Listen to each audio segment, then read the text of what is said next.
संविधान संशोधन की बात करेंगे और इस वीडियो में आपको अच्छे से समझ में आएगा कि जो भारत का जो संविधान है वो किस तरह से संशोधन कर सकते हैं। ठीक है, जैसे ही संविधान संशोधन की बात आती है तो सबसे पहले आपके दिमाग को क्लिक कर जाना चाहिए कि संविधान संशोधन की बात कर रहा है तो भाग 20 और आर्टिकल 368 और किस देश से संविधान संशोधन को लिया गया था तो दक्षिण अफ्रीका। ठीक है, तो तीन चीज़ आपको याद हो गया है क्या कि भाग 20 के अंतर्गत संविधान संशोधन आता है, आर्टिकल की बात करें तो 368 और किस देश से लिया गया तो दक्षिण अफ्रीका से लिया गया। ठीक है, अब देखिए ये जो संविधान संशोधन है ये ज़रूरत के आधार पर होते रहता है। अभी भारत में 124 संविधान संशोधन हो चुका है। ठीक है, 2022 में लगभग 124 संविधान संशोधन हो चुके हैं और ये विधेयक पारित भी हो चुके हैं। ठीक है, और ये कानून का रूप भी ले चुके हैं।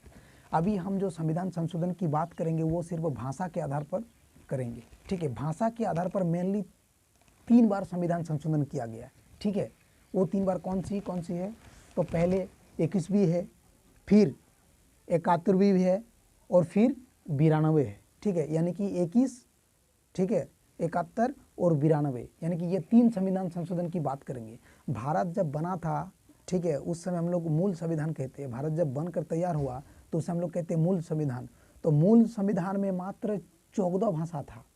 मूल संविधान में भारत में सिर्फ 14 भाषा को मान्यता मिला था। ठीक है, जैसे ही 21वां संविधान संशोधन 1967 को हुआ उस समय और एगो भाषा को ऐड कर दिया। उस भाषा का नाम था सिंधी। ठीक है, यानी कि 21वीं संविधान संशोधन 1967 में हुआ और एगो भाषा को ऐड कर दिया जिस भाषा का नाम था सिंधी। और ये सिंधी जो भाषा है ये कश्मीरी में बोली जानी वाली भाषा है। ठीक है, तो याद रखना होगा कि यही कि मूल संविधान में 14 भाषा था और एगो ऐड किया, यानी कि कितना हो गया 15 हुआ। ठीक है, अब देखिए फिर संविधान संशोधन होता है कब?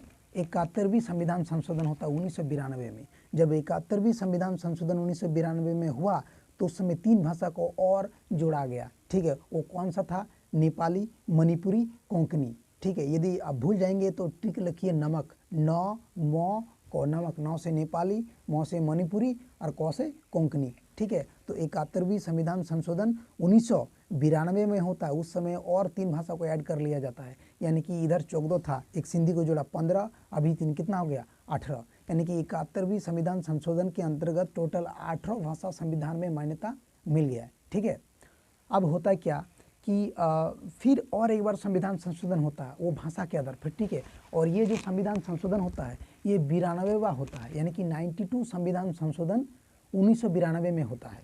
सॉरी, ये 1903 में होगा, यानी कि जो है ये 92 संविधान संशोधन 1992 नहीं, ये 1903 में होगा।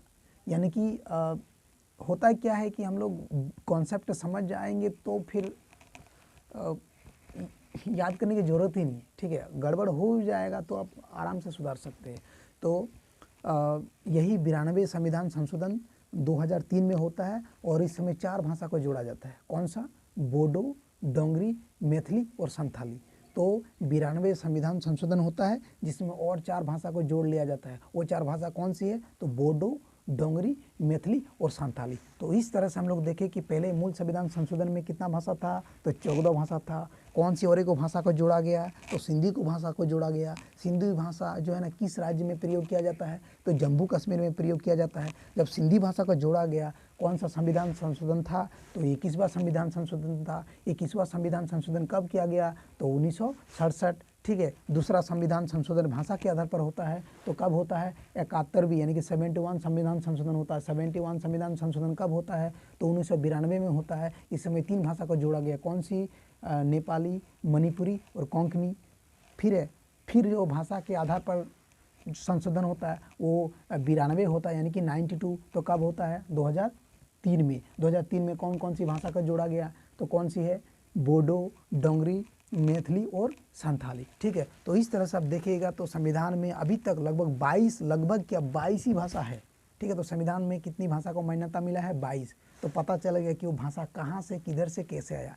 सबसे पहले मूल संविधान में 14 भाषा थी, सिंधी को जोड़ा गया, कितना हुआ 15, फिर और 3 को जोड़ा गया। कौन सी? नेपाली, मणिपुरी, कोंकणी। तो कितना हुआ तो 14 के 15, 15 3 कितना हुआ 18। फिर जब 92वां संविधान संशोधन हुआ तो 4 भाषा को जोड़ा गया, कौन सी, बोडो, डोंगरी, मैथिली, संताली। तो इस तरह से संविधान में कितनी भाषा हो गया, तो 22 भाषा संविधान में हो गया। तो चलिए कॉन्सेप्ट क्लियर हो गया। तो इस तरह से कॉन्सेप्चुअल के साथ पढ़ेंगे तो कभी नहीं भूलिएगा। और एक बार मैं रिपीट कर देता हूँ, ये रिपीट करूँगा कि पहले 14 भाषा थी, फिर 1 जुड़ी, फिर 3 जुड़ी, फिर 4 जुड़ी, और इस तरह से फाइनली 22 भाषा आ गया। संविधान संशोधन की बात करेंगे तो अनुच्छेद 368 की बात करेंगे, संविधान संशोधन की बात करेंगे तो भाग 20 की बात करेंगे, संविधान संशोधन की बात करेंगे तो दक्षिण अफ्रीका से लिया था उसकी बात करेंगे। तो संविधान संशोधन कॉन्सेप्चुअली आपको भाषा के आधार पर समझ में आ गया। यदि अच्छा लगा तो एक लाइक दे दीजिए।